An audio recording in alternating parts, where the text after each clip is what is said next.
এই দেখো বন্ধুরা, প্রথমে এই যে আলু কড়াতে ছেড়ে দিলাম, করে কেটে কড়াতে ছাড়লাম। তোমরা দেখতে থাকো বন্ধুরা আমি কীভাবে এই তরকারি রান্না করি।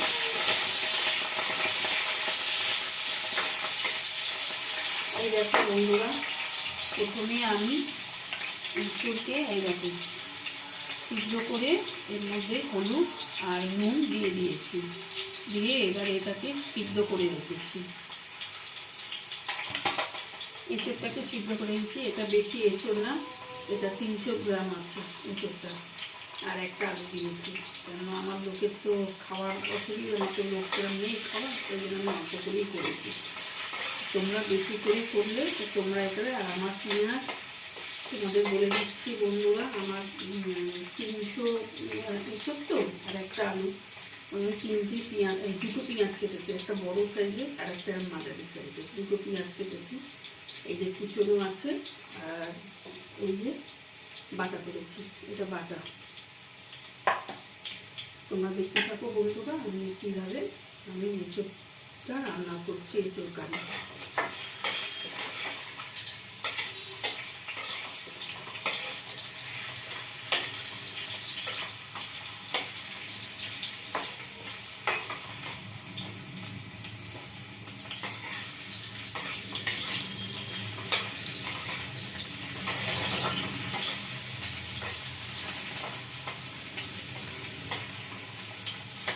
এটা বেশি ভাজা করবো না, অল্প একটু ভাজা করে আমি তুলে নেবো, অল্প একটু ভাজা করে তুলে নেবো, বেশি ভাজা করবো না। তোমরা দেখতে থাকো, বেশি ভাজা করবো না এটা।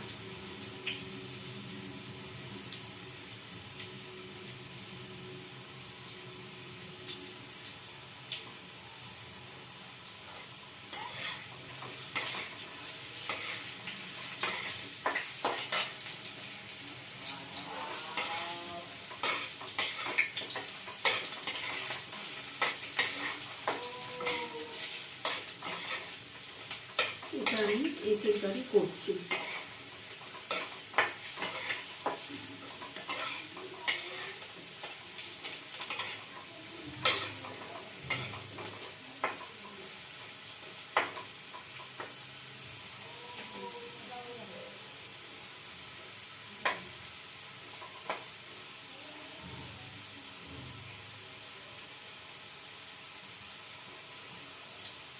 জানো তো বন্ধুরা, যখনই আমি ভিডিও করব তখনই আমার মানে কলিংবেল